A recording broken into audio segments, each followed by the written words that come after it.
옛날 어느 한 마을에 찢어지게 가난한 청년 광득이가 살고 있었습니다. 광득이는 마을 처녀 말순이를 마음 깊이 사랑하였는데요. 오늘 밤 구혼하기로 마음먹었죠. 광득이는 오랜만에 아주 때 빼고 광을 내서 말순이의 집을 찾아갔습니다. 말순이 안에 있는가?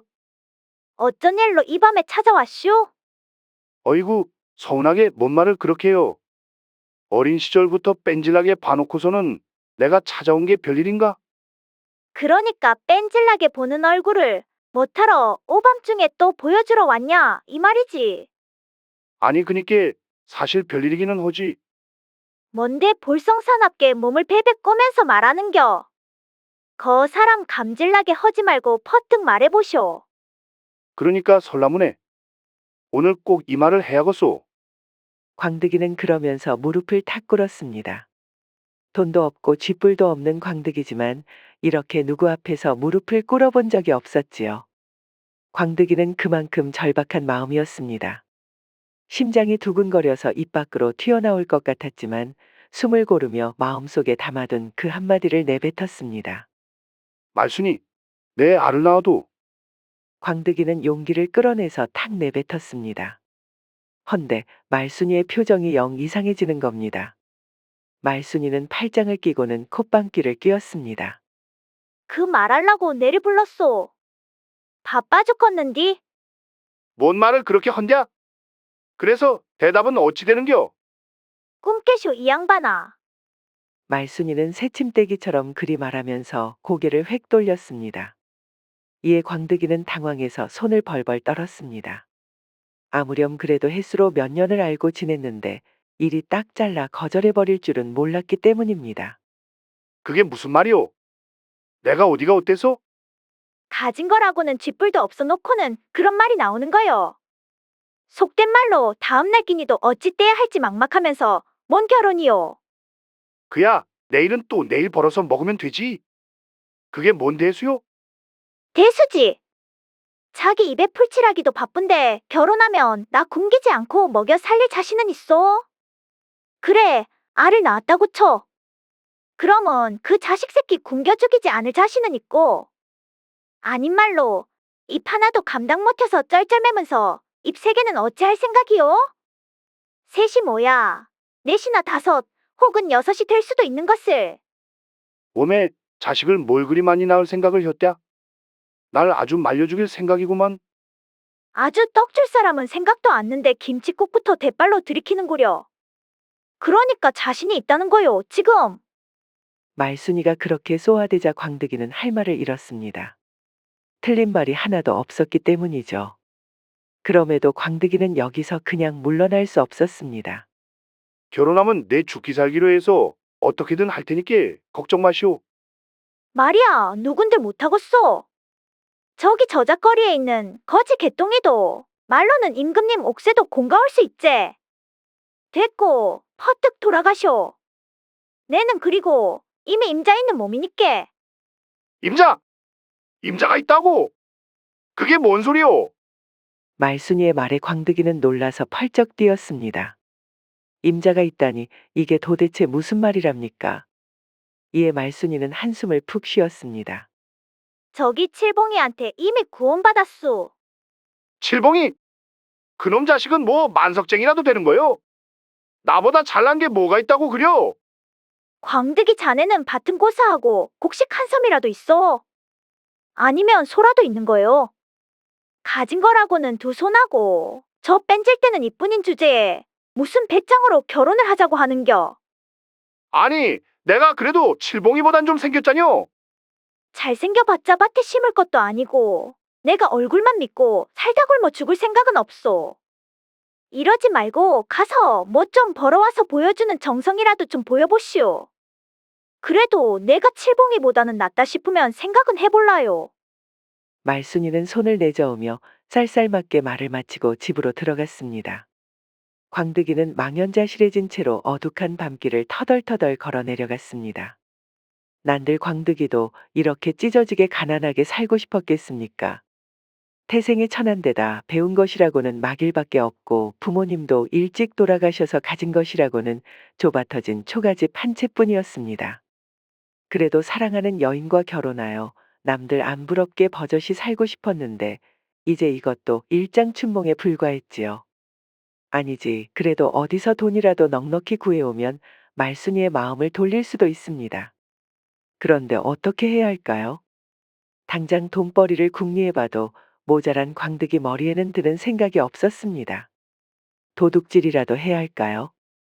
헌데 고기도 먹어본 놈이 먹는다고 평생 도둑질이라고는 기껏해야 남의 담벼락에 매달린 참외 한쪽 슬쩍 따먹은 것밖에 없었는데 어떻게 도둑질을 하겠습니까?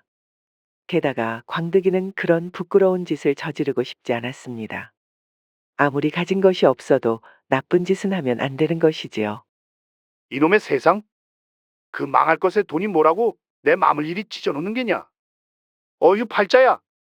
광득이는 집으로 돌아가다가 우뚝 멈춰섰습니다. 이대로는 분이 안 풀려서 잠이 안 올 것 같았지요. 코가 비뚤어지게 취하지 않고서는 도저히 침상에 눕지 못할 것 같았습니다.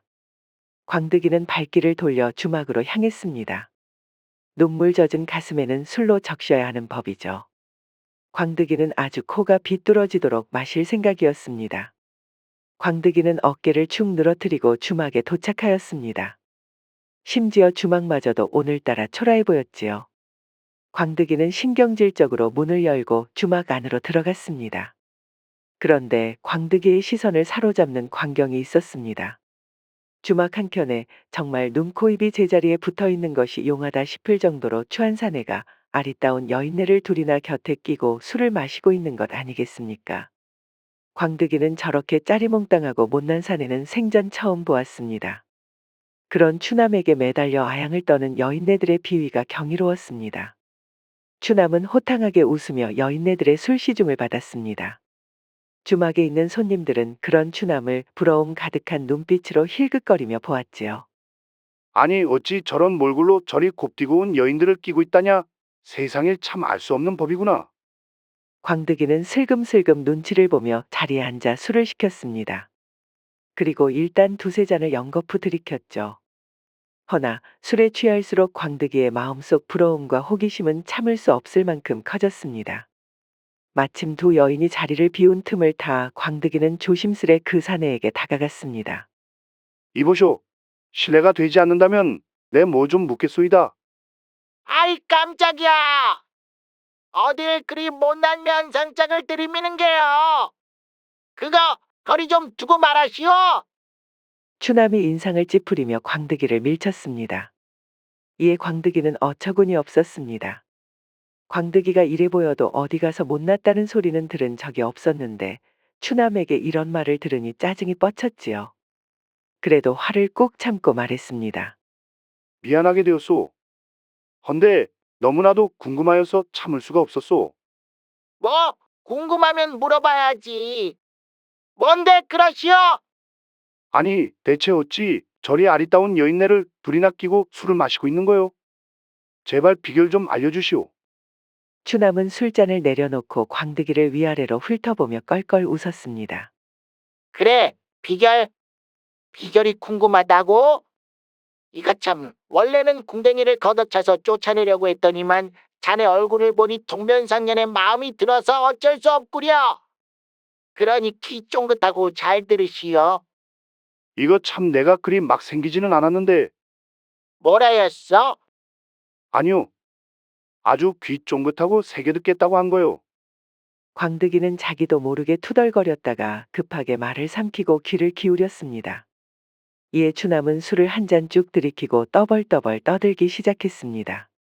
나도 자네처럼 가진 것은 쥐뿔도 없는 시절이 있었지.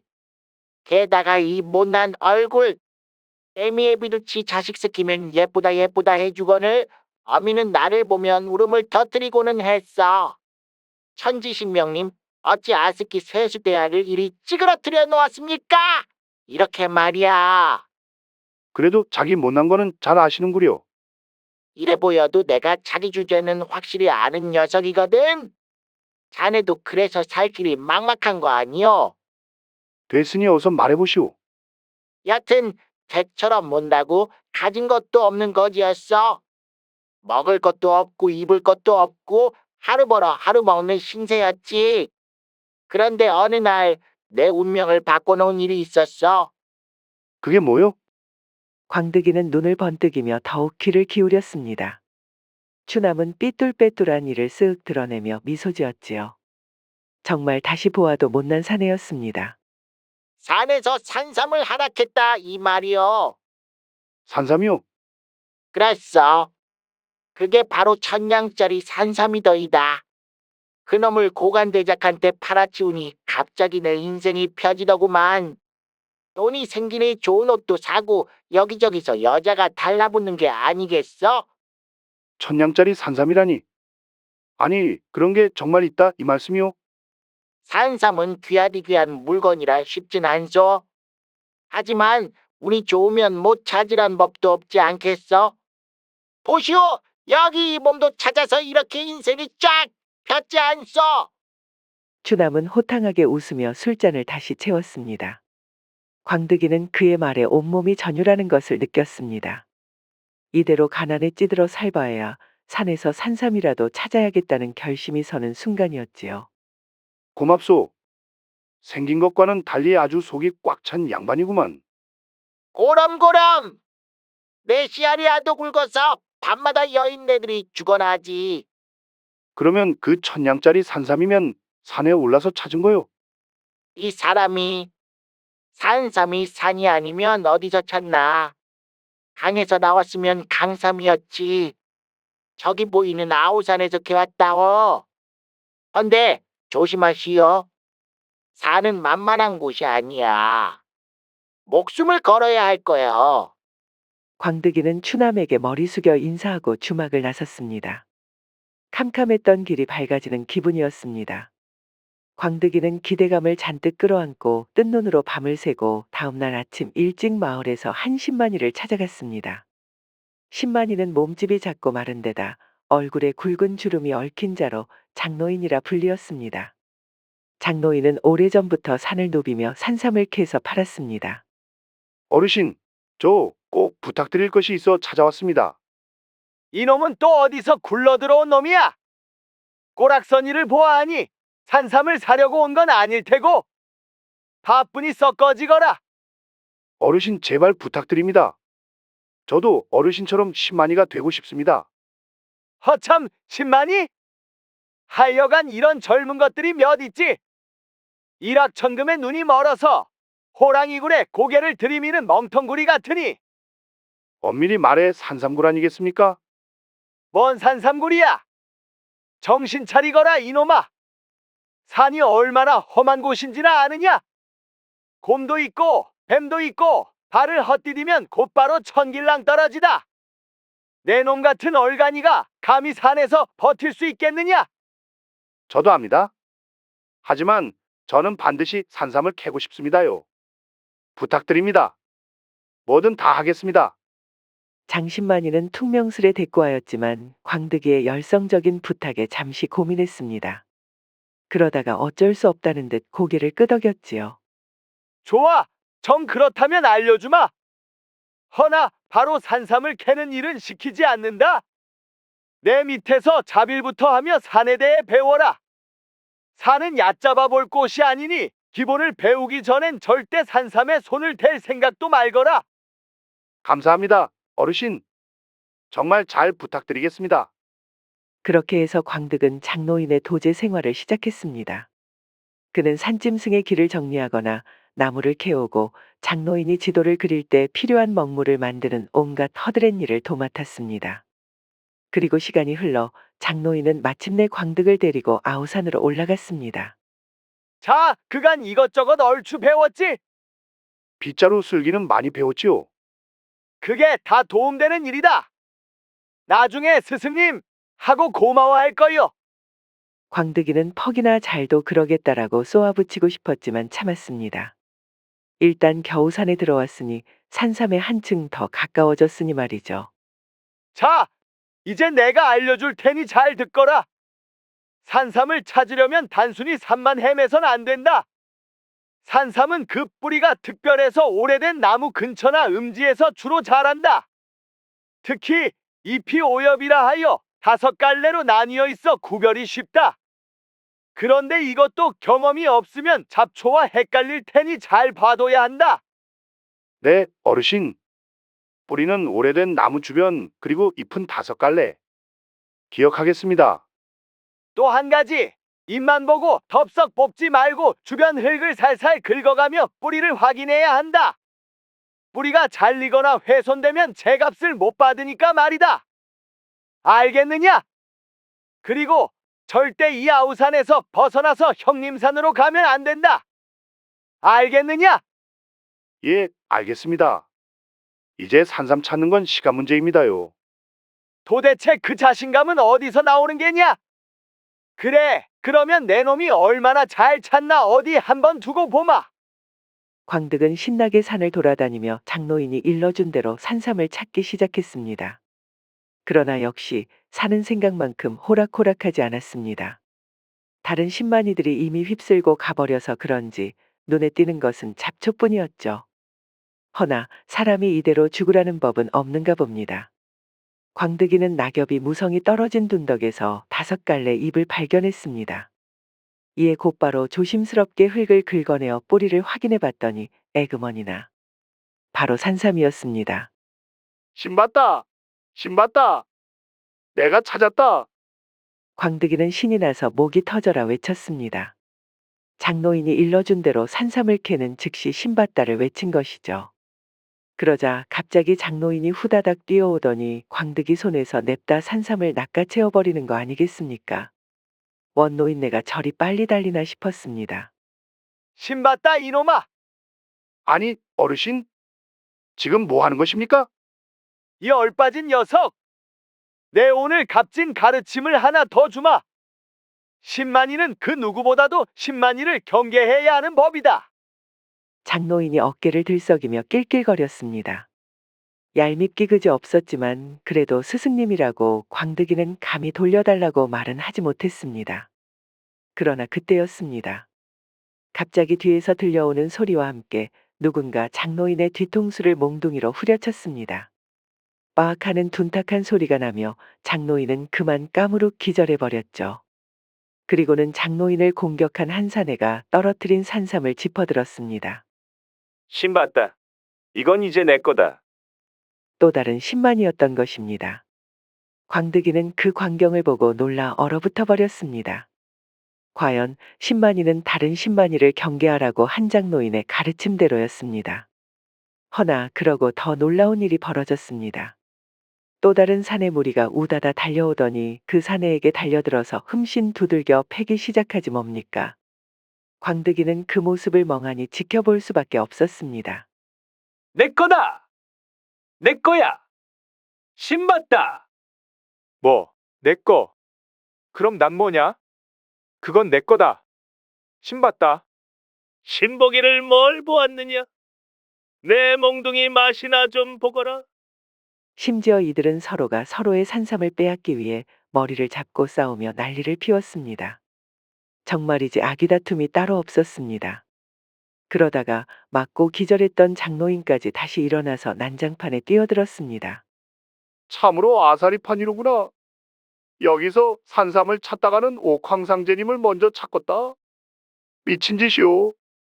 광득이는 한숨을 푹 내쉬었습니다. 도저히 여기서 저 산삼을 빼앗기 위해 몸싸움을 할 자신이 없었습니다. 그 모습이 한심할 뿐더러 인간이하러 보였기 때문이죠. 하는 수 없이 광득이는 빈손으로 산을 내려와야 했습니다. 이렇게까지 해서 돈을 벌어야 할까요? 광득이는 순간 자괴감이 들었습니다. 내가 지금 무슨 생각을 하는겨? 당연히 이렇게라도 해서 돈을 벌어야지. 천하의 광득 여기서 포기할 소냐? 오냐, 내가 결심이 부족했다. 의지가 부족했어. 허나 다시 아우산으로 가서 산삼을 찾아봐야 다른 신만이한테 빼앗기거나 심지어 목숨을 잃을 수도 있었습니다. 산은 짐승으로 가득했습니다. 바로 짐승 같은 신만이 놈들에게 말이지요. 게다가 아우산에는 이미 다른 신만이들이 산삼을 싹 쓸어가서 쓸만한 것을 찾기도 어려웠습니다. 광득이가 찾았다가 빼앗긴 그 산삼도 산삼이기는 했으나 아주 조그만한 애기 산삼이었죠. 이제 방법이 없었습니다. 기왕 목숨을 걸기로 한 거 아주 큰 거 한 방을 노려야 했습니다. 오냐, 그 형님산이라는 곳을 한번 들어가 봐야겠다. 광득이는 형님 산에 들어가기로 결심했습니다. 장노인의 경고에도 불구하고 이대로 물러날 수 없다는 생각이 머릿속을 가득 채웠기 때문입니다. 그래, 뭐 귀신이 나오든 뭐가 나오든 어쩌겠냐. 여기서 물러서면 평생 이 가난을 못 벗어날 거요. 죽기 아니면 살기로 덤벼야지. 광득이는 나뭇가지로 만든 몽둥이를 하나 쥐고 간단한 보자기에 말린 주먹밥과 물을 챙겨 길을 나섰습니다. 그렇게 큰 결심을 하고 형림산에 도착하였는데 막상 도착하니까 영 분위기가 심상치 않은 겁니다. 대낮인데도 주변은 수풀이 우거져서 한밤처럼 어두컴컴했습니다. 바람소리에 나뭇잎이 흔들리는데 그 모습마저 을씨년스러웠죠. 광득이는 목덜미를 훑고 지나가는 싸늘한 기운에 몸을 떨었습니다. 별거 없구먼. 아주 사람들이 호들갑을 떨었어. 오냐, 귀신이든 호랑이든 뭐든 다 오라고 그래라. 나 한 마리 짐승 광득이가 뭐든 목덜미를 쾅 불어서 뜯어줄구마. 광득이는 허세를 부리며 일부러 큰 소리로 떠들었습니다. 허나 오히려 자신이 낸 목소리가 공허하게 울려 퍼져서 어째 더 으스스하기만 했지요. 그래도 광득이는 용기를 내어서 앞으로 나아갔습니다. 그리고 산삼을 찾기 위해 필사적으로 땅을 살폈습니다. 허나 바닥에는 마른 잎사귀만 굴러다닐 뿐 산삼의 흔적은 눈 씻고 찾아보아도 없었습니다. 속절없이 시간만 흘러만 가고 어느새 주변은 캄캄한 밤이 되었습니다. 광득이는 애가 탔습니다. 대낮에도 위험한 형림산에서 밤을 맞이했으니까요. 이만 포기해야 할까요? 그때 어딘가에서 낮고 흐느끼는 듯한 울음소리가 들려왔습니다. 이게 뭔 소리요? 울음소린가? 아니, 이런 산골에서 웬 처자가 질질 짜고 끓여. 사람 무섭게. 소리가 나는 방향으로 고개를 돌려본 광득이는 어둠 속에서 희미하게 움직이는 무언가를 발견했습니다. 바로 흰 소복을 입은 처자였습니다. 처자는 머리를 길게 늘어뜨린 채 웃는 것인지 우는 것인지 구분이 가지 않는 소리를 내며 제자리에서 빙글빙글 춤을 추고 있었습니다. 광득이는 바지에 오줌을 지릴 것 같았습니다. 반쯤 정신 나간 채로 자기도 모르게 비명을 질렀지요. 이에 흰 소복을 입은 처자가 고개를 휙 하고 돌렸습니다. 광득이를 바라보는 창백한 얼굴 그리고 두 개의 푸른 안광. 광득이는 머리가 아득해졌습니다. 웜의 처녀귀신 아니오. 뭔 놈의 처녀귀신이 산속에 있는겨. 산에는 노총각도 없는디 뭐 주워 먹을 것이 있다고 여기까지 기어온 거요. 때와 장소를 가릴 줄 알아야지 왜 이런 곳에 있냐는 말이오. 광득이는 물에 빠진 사람처럼 팔을 휘저으며 외쳤습니다. 그러자 귀신은 귀를 찢는 듯한 귀곡성으로 답하였죠. 광득이는 그대로 뒤도 안 돌아보고 뛰었습니다. 허나 이미 지칠 대로 지친 탓인지 금방 힘이 쭉쭉 빠졌습니다. 어두워서 앞은 캄캄하지 숨은 차올라서 다리는 점점 무거워지지. 아주 죽을 맛이었죠. 심지어 말입니다. 한참을 내달린 것 같은데 어째 같은 곳을 빙빙 도는 느낌이 들었습니다. 방금 전에 봤던 큼지막한 참나무를 또 지나치니 말이죠. 그렇습니다. 그야말로 귀신에게 홀라당 홀려버린 것입니다. 아이고야, 내는 죽은 색시한테는 관심이 없다 이거사. 경고대로 형림산에 들어와서는 아니 되었습니다. 광득이는 눈물범벅이 된 얼굴로 뒤늦게 후회했지요. 하지만 이미 늦었습니다. 어느새 처녀 귀신은 바짝 달라붙어서 서늘한 입김을 귓가에 불었습니다. 이대로는 꼼짝없이 처녀 귀신의 서방이 되게 생겼습니다. 그 순간 발밑에 흙이 느닷없이 무너져 내렸습니다. 광득이는 발을 헛디디며 그대로 앞으로 고꾸라졌습니다. 비탈길이 나타난 것이었지요. 광득이는 비탈길을 따라 대굴대굴 구르기 시작했습니다. 낙엽과 돌멩이가 튀며 몸이 공처럼 튀겨졌고 바람이 휙휙 귀를 스치며 지나갔습니다. 간혹 멈추려고 팔을 뻗었지만 잘게 부서지는 흙만 허망하게 잡혔습니다. 그렇게 몇 번을 구르던 광득은 커다란 바위에 머리를 쾅 하고 부딪혀서야 멈추었죠. 불이 번쩍하고 빛나더니 급기야 눈앞이 캄캄해졌습니다. 광득이는 그대로 혼절해버리고 말았습니다. 주변은 다시 고요해졌고 외로운 숲속의 바람 소리만이 남았습니다. 그렇게 한참이 지났습니다. 광득이는 천천히 눈을 떴습니다. 멍석마리를 당한 것 마냥 온몸이 욱신거렸고 특히나 머리가 깨질 듯 아팠습니다. 분명 수박처럼 파삭 깨졌으리라 싶을 만큼 세계바위에 부딪혔는데 큼지막한 멍만 들었을 뿐 멀쩡했습니다. 광득이는 외딴 장소의 대자로 뻗어 있었습니다.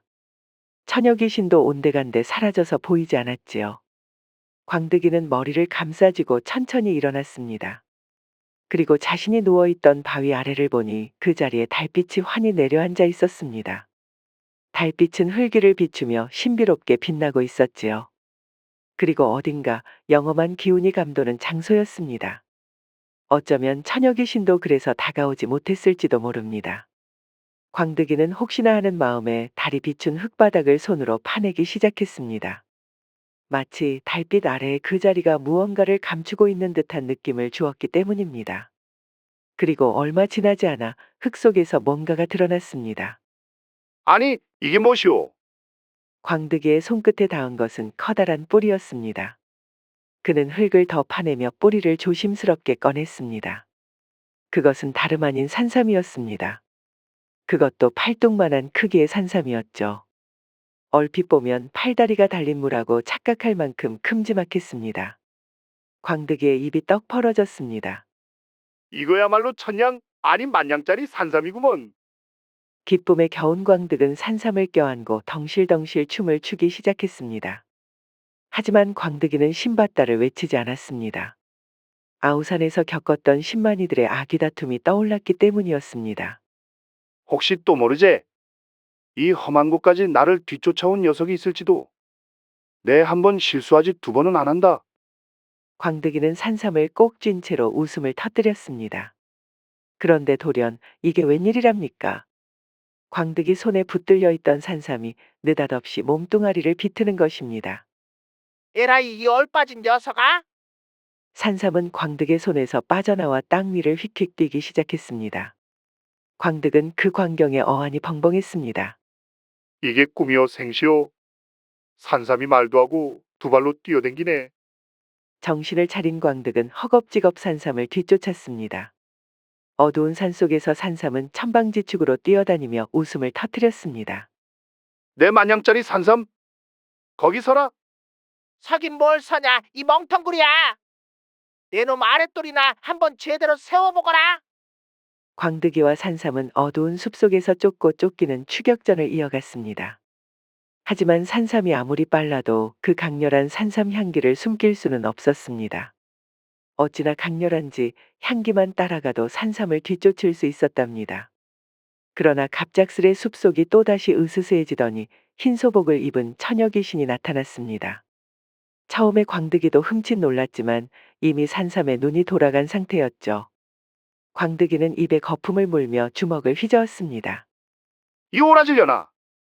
나 지금 바쁘다. 썩 꺼져라. 그 기세가 얼마나 흉흉했는지 천하의 처녀 귀신조차 당황하여 머뭇거리더니 스르륵 사라져버렸습니다. 그 사이 산삼은 벌써 숲속 깊은 곳으로 사라지고 말았습니다. 아이고, 이게 다 그 팔푼이 처녀 귀신 때문이다. 이미 광득이는 눈에 뵈는 것이 없는 상황이었습니다. 다시금 향기를 쫓아 산삼을 찾아 나섰지요. 형님 산이고 언니 산이고 광득이에게 중요치 않았습니다. 산삼, 실로 산삼에 미친 남자가 되어버렸습니다. 그렇게 한참을 뛰고 걷고 헤매던 광득이는 웬 작은 산채를 발견했습니다. 낮은 담장과 초라한 초가집의 산채는 숲속에 숨어있듯 자리하고 있었습니다. 이 망할 놈의 산삼. 저기에 숨었나 보구나. 광득은 산채의 문을 조심스럽게 두드렸습니다. 안에서는 아무런 대답도 들리지 않았습니다. 지금 보니 사람이 있을 리 만무했지요. 폐가나 다름없어 보였거든요. 광득이는 슬그머니 문을 열고 안으로 들어갔습니다. 폐가 안은 먼지가 수북히 쌓이고 거미줄이 곳곳에 엉켜 있었습니다. 오래된 기둥과 벽은 바람에 사가가고 있었죠. 그런데 방구석에 무언가 인기척이 느껴지는 겁니다. 그것은 다름 아닌 웬 여인이었습니다. 한 아리따운 여인이 기둥에 묶여 있었습니다. 살려주셔요, 도련님.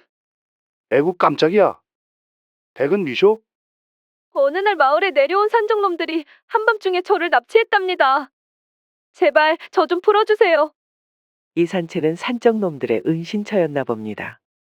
여전히 광득이는 산삼을 되찾으러 가고 싶었습니다만 그래도 여인이 공경에 처하였는데 모른 척하고 갈 수는 없었습니다. 게다가 여인은 지금까지 살면서 본 적도 없을 정도로 아름다웠습니다. 또 모르지 않습니까? 고운 미모를 보면 보통 집안 사람이 아닐 수 있는데 이 기회로 결혼이라도 하면 인생이 활짝 피는 거지 않습니까? 광득이는 침을 꿀꺽 삼키고는 고개를 끄덕였죠. 알겠수다. 내 금방 풀어주겠소. 광득이는 조심스럽게 두터운 밧줄을 풀었습니다. 풀려난 여인은 답답함이 해소되어서 한숨을 푹 내쉬었습니다. 감사합니다. 헌데 너무 오랫동안 묶여 있어서 여기 멍이 좀 든 것 같사와요. 도련님이 좀 봐주시겠어요? 여인은 그러면서 살짝 옷깃을 내리며 뽀얀 살결을 보였습니다. 이에 광득이는 당황하여 얼굴을 붉혔지요. 아니 이게 웬 떡이냐 싶기도 하고 생전 처음 여인의 살결을 보니 망측스럽고 하여간 머리가 어지러질했습니다. 게다가 여인의 몸에서 참으로 향긋한 향기가 풍겨나왔습니다. 광득이는 자기도 모르게 바보 같은 웃음을 해지었습니다. 그렇소. 어디 한번 내가 봐드리지요. 그때 여인이 갑자기 광득이에게 횟고개를 돌렸습니다. 그런데 얼굴이 달걀 귀신 마냥 아무것도 없지 뭡니까? 광득이는 너무 놀래서 엉덩방아를 찌으며 자빠졌습니다. 그러자 여인은 간드러지게 웃음을 터뜨렸습니다. 이 얼빠진 녀석! 아주 좋다는구나! 내 이놈, 산삼, 골려주는 맛이 아주 일품이로다. 어디 또 달려볼 준비는 되었느냐? 그렇습니다. 광득이를 골려주기 위해 여인으로 변신한 산삼이었던 것이죠. 여인은 펑 하고 다시 산삼으로 돌아와서 창밖으로 훌쩍 뛰어넘어 버렸습니다. 광득이는 머리를 휘휘 젓고 곧바로 따라 나섰습니다. 광득이는 머리끝까지 화가 치솟았습니다. 순진한 청년의 마음을 이리 헤집어 놓다니. 분기탱천한 광득이는 전보다 더 빠르게 산삼을 쫓았습니다. 이는 산삼도 예상하지 못한 일이었지요. 산삼은 더더욱 빠르게 작은 팔다리를 휘저었으나 결국 광득이에게 붙잡히고 말았습니다. 신봤다 이놈아. 이 썩을 놈의 자식. 오늘이 내 놈 제삿날이다. 잠깐만. 이보게 진정하게. 진정하고 내 말 좀 들어보게. 이제 와서 뭘 진정하라는 게야. 뻔뻔한 것도 정도가 있다 이놈아. 자네 이러다가는 큰일 나네. 큰일이건 작은 일이건 내 알바가 아니다. 내가 사실 천년 묵은 산삼일세? 이제 조금만 있으면 지선으로 우화등선하여 천계로 오르게 됐지. 그런 나를 잘못 건드렸다가는 자네도 큰 화를 입는다는 말일세.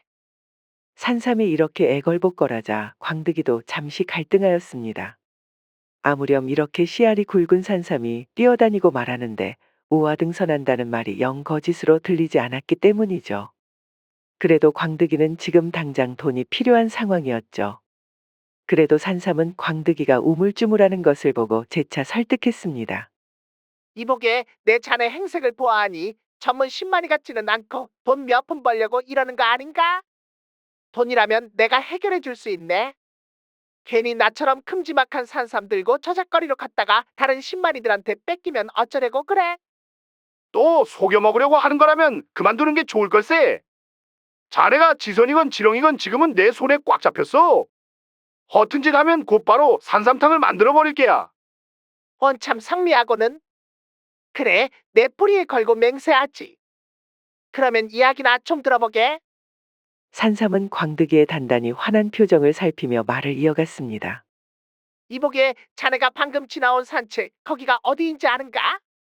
어디긴 허름한 패가 아니었나?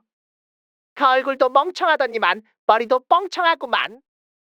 내가 아까 뭐라고 했나? 산적들의 은신처라고 했지 않았나? 그거 다 거짓말 아니었나? 아닐세. 진짜로 산적놈들이 사용하던 은신처였지? 그 산적 두목은 자기가 특히나 아끼던 보물 항아리를 뒤에 묻어놓았다 이 말일세. 한데 두목놈은 오래전에 포졸에게 잡혀서 형장에 이슬로 떠나버렸지. 자업자득 아니겠나? 그 말이 진짜인가?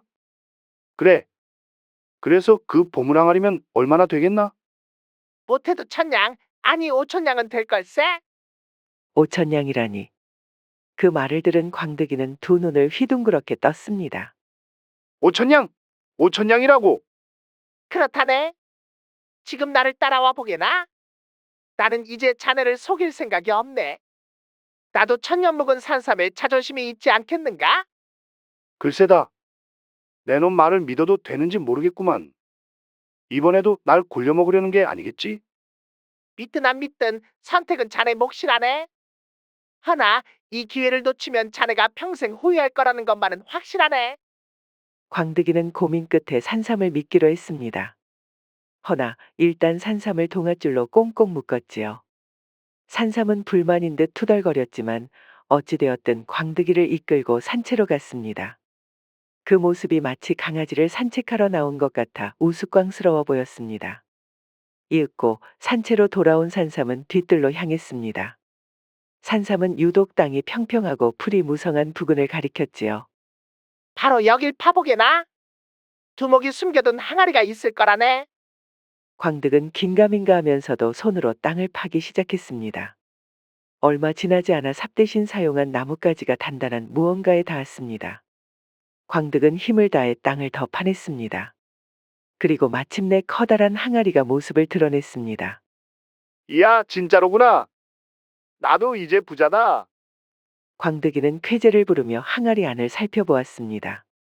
무게가 꽤 나가는 것으로 보건대 정말 보물이 가득 담겨 있을 것 같았지요. 헌데 항아리 안을 본 광득이는 아연 실색하고 말았습니다. 안에 까맣게 그을린 석탄이 가득 차 있는 것입니다. 또 속였구나.